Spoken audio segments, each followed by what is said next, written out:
It is time for your Monday Night Raw review. The Triple H era continues.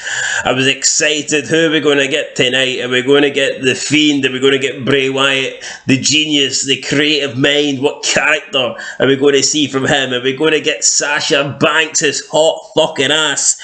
She's going to come out dressed like a prostitute, man. Is Sasha Banks going to be showing everything, doing her sexy dances and all that stuff? Who are we going to get? We get boring fucking Johnny Gargano. We get 5'2" midget, vanilla midget Johnny wrestling, but we'll talk about that when we get later into the show. But I just want to say straight off the bat here, I'm not saying Triple H's era has been horrible, and I think you can make a case that maybe the product's actually got a bit better since Triple H has taken over, but I'm not having it. People that are making it like WWE is saved, that WWE has been perfect, WWE has been brilliant since Triple H took over, they're lying. They're not being truthful. Has it been better? Maybe you can argue it's been a bit better, but is it great? No, it's definitely not. So yeah, let's just start from the beginning of the show then, and we will work our way basically to the end. So we kick off with Trish Strats. She's back home, she's in Toronto, she gets in the ring, she picks up a mic, but before she can say anything, she says it like, oh, it's good to be back and I feel like I'm never gone. Then Bayley comes out, interrupts her. Bayley's faction, this whole faction doesn't make any sense to me. Dakota Kai and Io just look like bums when they're just, back up for Bayley, really. No one's ever came up as part of like two henchwomen or two henchmen and went on to be successful. I definitely think, especially with Io Shirai, I think she should have been pushed as a singles person, but it is what it is.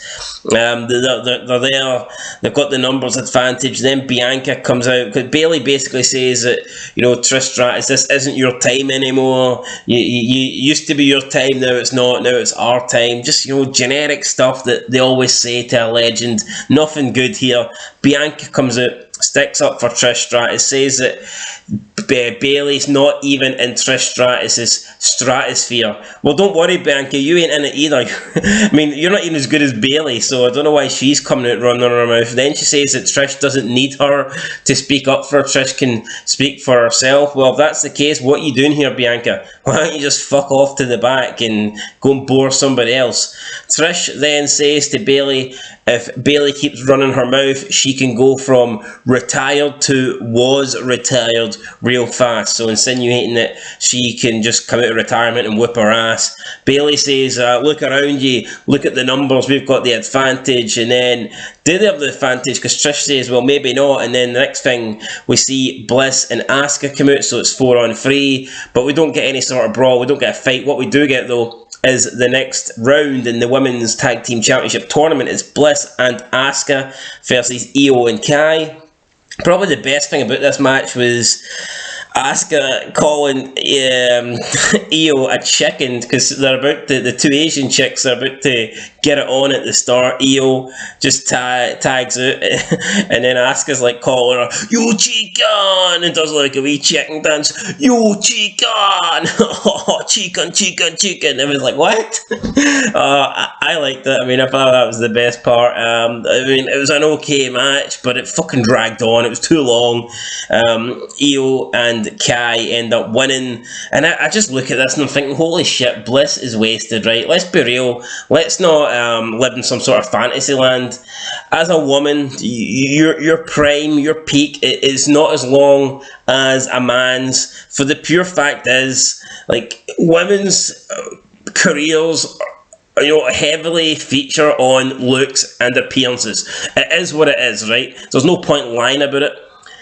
Even you look at men, like some men don't even age as much, whereas women do age, right? It's a fact, right? Is Trish Stratus still hot at 46? Yes, but you can tell she is considerably older, whereas some guys like get into their late 40s, get into their 50s, and they look just as good as they did when they were in their 30s and 20s. Like, and this is a fact. So I just like, every time I look at Bliss, I just think, damn, they are wasting Alexa Bliss's best years. She was really fucking good as the goddess. I did enjoy the stuff with the Fiend, but he's not there anymore. That era is over. So why not just have her go back to the goddess, you know, before... You need to remember, Trish and Lita, when they first retired, they were 31, you know, they both got out at the same time. Like, that was them done it and retired. I mean, you look at most women now in the company and they're already over 31. I think Alexa Bliss is quickly approaching 31. I'm not saying you can't wrestle past 31 if you're a woman, but I think you need to take advantage of when they're in their prime and when they look their best, because that is what they're going to be judged upon. It's really that simple. You might get the odd nerd that prefers just to see women wrestle, but most people, especially guys, will care most about women when it comes to sex appeal, and we want to see fucking women that are hot when they're, like, you know, like I said, in their peak, in their prime, rather than when they get older. I mean, it is what it is. I think Mandy Rose is like a good example. I think she's been wasted now in NXT. I think they need to call Mandy Rose up. And, you know, while she is still really attractive, I don't see the point of keeping her down there for another 3 or 4 years, and then they do bring her up and she's like mid-30s. I don't see the point in that. But anyway, I'm not going to drag this on. I mean, I've already spoke about 4 minutes about age and stuff like this. But, I mean, it is what it is, right? I mean, you look at them all. I mean, all the women back in the day, Trish, Lita, Tori Wilson, Stacey Keibler, you know, by the time they hit 30, they were almost gone from the company. So, yeah, I mean, it is what it is. But like I said, this opening match was okay, but it just dragged on too much. Then we have Dolph Ziggler backstage. He's saying that he sees something in Fury and he wants to help him. Then Balor interrupts him, and Balor says he's sick of Dolph Ziggler pretending to help the young guys. Dolph Ziggler's a failure, couldn't help himself, etc. Dolph then punches Balor and asks him if he's going to sit there like a bitch or meet him in the ring. And this leads to a match between Balor and Dolph. Just boring. I do not like Finn Balor. I will never like Finn Balor. Just boring match for me. The big freak show bastard Rhea Ripley helps Balor beat Dolph, punches Dolph, and then Dolph gets hit with the coup de grace, and that is it. Balor wins, and by the time Balor wins this match, we are over an hour into Raw. And what have we had? We've had the opening promo that didn't really accomplish anything and was short. Then we had the tag match. Then we had a really quick backstage segment with Balor and Dolph, and then we had the Balor and Dolph match. So essentially, we've had 2 matches and a promo and a backstage segment that led to the matches. So, I mean, it just goes to show you, like, back in the day, and I hate going back, I don't hate it, I mean, it is what it is. I'll go back to the Attitude Era. If you look at the first hour of Raw, you would get through so many segments, so many matches, so much shit would happen in the opening hour of Raw. Whereas you look at this Raw, we're an hour in, and you've pretty much only had 4 segments, and the segments have been featuring 2 things. So it's like, you know, 2 and 2, the opening Trish promo, then the match, then we move into the Balor Dolph promo, and then the Balor Dolph match. So yeah, man, the matches are dragging out too long. The show is too slow paced. It's boring. This is crap. It's fucking boring, guys. I'm not gonna lie here. I'm not gonna sit and pretend that wrestling's great. It's boring as fuck. I mean, if you're younger and you didn't get to watch the good era, if you didn't get to see the Attitude Era or the Ruthless Aggression Era, then, you know, I pity you, I do. I mean, you missed out on some really good stuff, man. Quality TV, some of the best TV of all time, if you ask me. Go back and watch it, man. This stuff just doesn't compare. I mean, yeah, you might get the odd good thing on Raw or SmackDown, but overall, the shows are bad, right? They're bad. Anyway, up next, we're getting a Aaliyah Bayley promo. Bayley asks, Aaliyah calls herself the voodoo badass or something to do with Saudi Arabia. Then Bayley interrupts her. Bayley asks Aaliyah if she is a badass or just bad. Bayley thought this was great, and I thought it was lame. Io says to Aaliyah that she must either be really brave or really stupid to turn up to their show alone without Raquel. Trish appears and says to Bayley that Aaliyah isn't alone, and Trish challenges Bayley to face Aaliyah tonight. Bayley accepts, and then Aaliyah seems happy, seems up for it. They're going to have a match, and then towards the end of this segment, we see Pierce walking in the background with security. Now, I've seen them do this over the past couple of weeks, where they will have like other things happening in the shot. So like they'll be focusing on like a promo or a segment, but in the background they will have other things happening. Now I like this feature, I really do.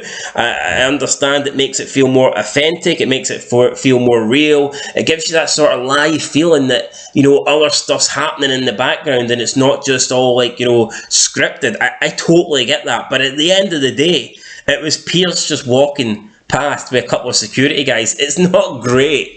I like what they're going for, but at the end of the day, it was Adam Pearce walking past with 2 security guys. I mean, I get it, but it's not like I'm going to rate Raw 10 because Adam Pearce walked past with 2 security dudes. Do you know what I mean?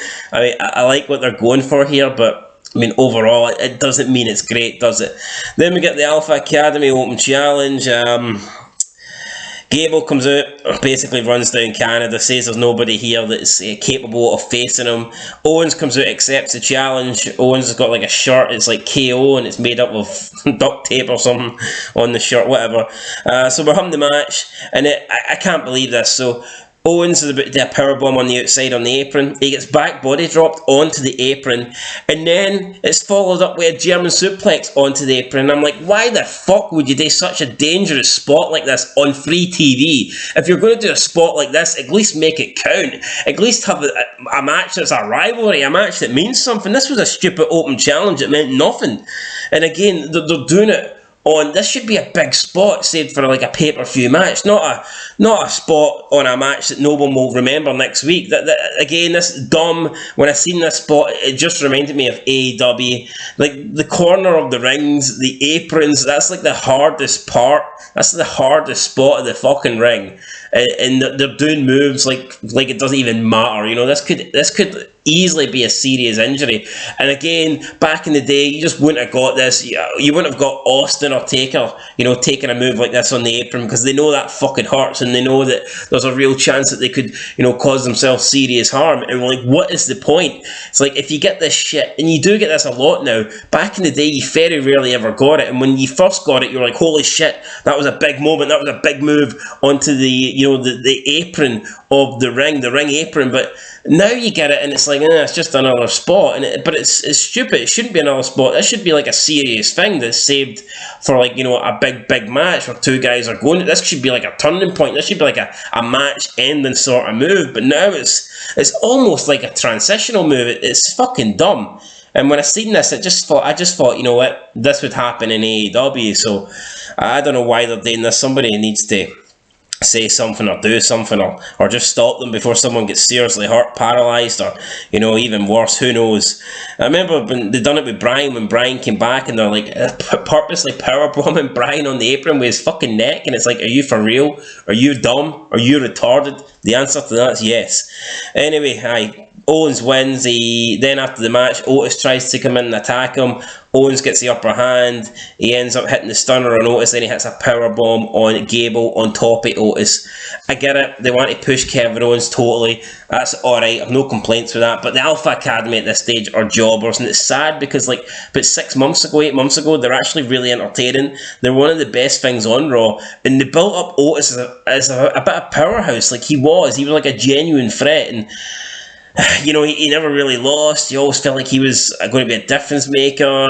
But yeah, Otis now, over the past 6 months, it's just, he's no longer a guy to be feared. And I think they need to repackage them or just break them up at this point, because they got buried here. Kevin Owens just manhandled them both, really, and that shouldn't be happening. A guy the size of Otis should not be getting thrown around and just manhandled and beaten up easily, especially when they have a 2-on-1 advantage. So yeah, it is what it is. Then we go backstage. We've got a Judgment Day promo. Finn Balor says that Rhea is beating up Dominic so much that maybe Dominic's beginning to like it. I'm certainly not liking seeing Rhea on my TV screen. Balor then opens up his pocket, and he's got the name Rey Mysterio like stitched in his pocket. Balor says that he keeps Mysterio in his pocket. Then he says 619. Mysterio is 619, and Priest is like, oh, that was a good one. And again, it wasn't good. That was cringe. It was corny. And then Priest says Edge is Edge's cheers tonight are going to turn to screams, and he's going to get sent back to retirement, and he's going to meet his judgment day. I mean, Priest is the best member out of these three, hands down. I'm not saying Priest is great, but he's certainly better than the other two. So, yeah, Priest should be the leader, and it's evident to me. But yeah, I mean, as soon as Edge got taken out of the stable, didn't really care about it. Then we got Aaliyah versus Bayley. Bayley wins. Not much more else to say other than that. But yeah, Bayley beats Aaliyah. Not like it was going to go any other way. Then we get AJ and Lashley walking backstage for their match. And again, we see Pierce in the background with security. It looked like there was smoke. So I don't know if they were like putting out a fire or something.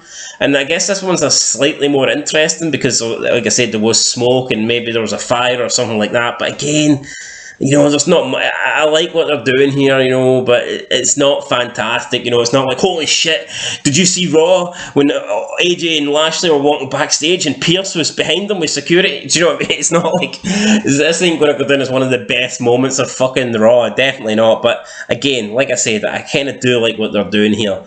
But maybe just have something a bit more eventful happening. Then we get Ciampa and Miz versus AJ and Lashley. During the match, someone comes out dressed in like a black hoodie. He grabs AJ from behind. Security chuck him out. And then when the Miz is against the ring, the barricade on the outside, we've got another guy in security. He takes his helmet off, and it turns out to be Dexter. Dexter then grabs the Miz in a sleeper hold, chokehold, and drags him off through the crowd. This leaves Ciampa on his own, and Ciampa gets beat 2-on-1. So the Miz and Lashley win. So yeah, there you go. Dexter then kidnapping the Miz. So I don't really understand what they're doing here, but fair play. I like Dexter. It'll be interesting to see what happens here, but I didn't really get it. Why the Miz of all people is Dexter, you know, kidnapping. Didn't make much sense to me. Speaking of what didn't make much sense, up next we had the return of Johnny Gargano, Johnny Wrestling. Look, I'm not going to sit here and bury Johnny Gargano. Personally, I don't like him. To me, he is an indie guy, you know, a Ring of Honor type guy, an NXT black and gold guy. He's a guy that wrestles, doesn't really have a character. What's his character? His character is he's a wrestler. He's Johnny Wrestling. That's his character. And just being a wrestler doesn't get you over, right? It doesn't. I'm not going to beat around the bush here. I'm not a big fan of Johnny Gargano. I wanted to see somebody else return instead of Johnny Gargano. But we didn't get that. We got Johnny Gargano, so it is what it is. He spoke about how he's been at home for 9 months. He's been changing diapers, and he says that he's been doing baby wrestling, been wrestling with baby. He said he was contemplating just quitting the WWE, but then he's got dreams of being IC champion, US champion, WWE champion, and wrestling at Mania. And he says, what kind of father would he be if he, you know, didn't tell his child that he could accomplish whatever he wants, he could follow his dreams. Blah, blah, blah, blah, blah. Was it the worst promo ever? No, it wasn't. It was alright. Then Austin Theory comes out and says that, you know, without Johnny Gargano, he wouldn't have become the man that he is today. He says a lot's changed. He says that back in the day, Gargano was the veteran and Theory was like the rookie, and now Theory says it's changed. He says Theory's the veteran and Gargano's the rookie. Theory says they should get back together. Gargano can carry his bags, or even better yet, he can carry the briefcase. And at this stage, he wants to do like a high five, which I think was their signature move in the way. Johnny Gargano pretends he's going to give him the high five and then gives him a super kick to the face. So, yeah, Theory gets taken out. Gargano leaves. That was it, really. Then we move into the main event. Edge versus Damian Priest. Edge got a massive pop here, as you would expect. A real fucking star, you know, a real main eventer. Someone that the crowd actually care about. Not a vanilla midget, not an indie guy. Someone that is, you know, main event at WrestleManias, you know, won countless championships, been involved in so many great matches, great storylines. You know, Edge is definitely a Hall of Famer, 100%. You know, where is he in terms of all times? He's probably top 20 all time. I think you could probably fit Edge in there, yes. So, you know, some people probably have him top 10, some people probably have him top 5, and he's probably some people's favourite wrestler of all time, and it's all objective. But what you cannot complain is, what you can't say is Edge is not a legend. You can't say that. He's 100% a legend, and he got a legend pop here. He comes out, has a match with Damian Priest. The match was pretty good. Yeah, it was pretty hardcore as well. Damian Priest hit a big powerbomb for the announce table. Edge hit a big Hurricane Rana off the top rope. The ref got taken out. Damian Priest tried to attack Edge with a chair. He tried to do the concerto to Edge, but Edge managed to counter it. Edge took the chair leg out and did the crossface.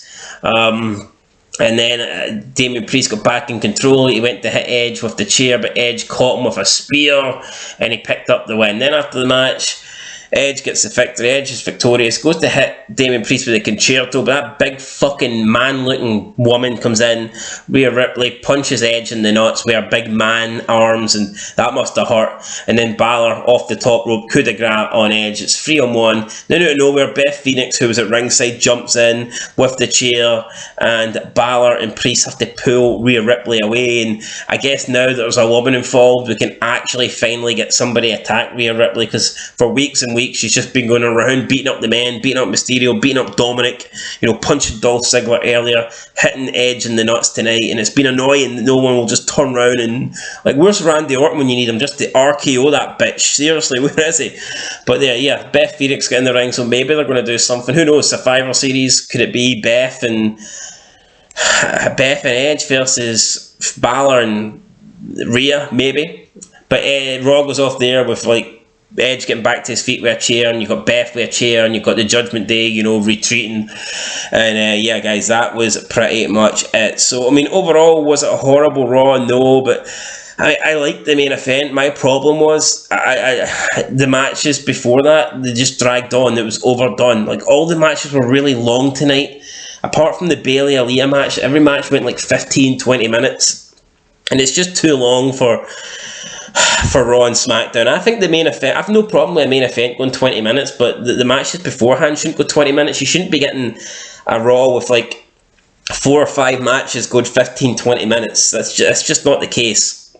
I did feel burnt out by the time we got to the main event. I felt like I'd just seen too much wrestling tonight. And when you look at it, the Triple H shows, they do have this pattern where there's just a lack of segments. It's long matches, then one promo, then long matches, one promo. There's not a lot happening. It's very slow. It's very short. It's just, I'm not a big fan of this Triple H era. I'm going to straight up say it, I'm not. And the guy's a fucking mark. He's on Twitter tweeting about Johnny Gargano, and it's why don't you bring someone? Why don't you bring a real star back? Come on. There's people out there. What about Bray Wyatt? Bring him back. Sasha Banks, bring him back. Even someone like a Braun Strowman. I don't know why he was ever released in the first place, but get Strowman back. I don't get it, guys. Honestly, I don't. What's Johnny Gargano going to do? Is Johnny Gargano ever going to headline Mania? The day he headlines Mania is the day wrestling's dead. But yeah, you know what? It was nice to see Trish. Yeah, she looks old, but she's still hot. I would still bang her for sure. I think most guys would. I think anyone who says they wouldn't is probably lying. Main event was good, even though there was way too much wrestling before we got to the main event. A lot of Bayley in this show, and honestly, she's just not that good. So I don't know why we got a shitload of Bayley. But yeah, overall, you had the AJ tag team match, Bobby Lashley met. I don't know, it just seemed a bit boring to me. Why do we care? Just long matches. I'll give it a 3 out of 10. Alright? It was nice to see Trish. I liked the main event, but overall, everything else, not for me, guys. Wasn't a big fan. I'm giving it a 3 out of 10. Let me know what you think down below.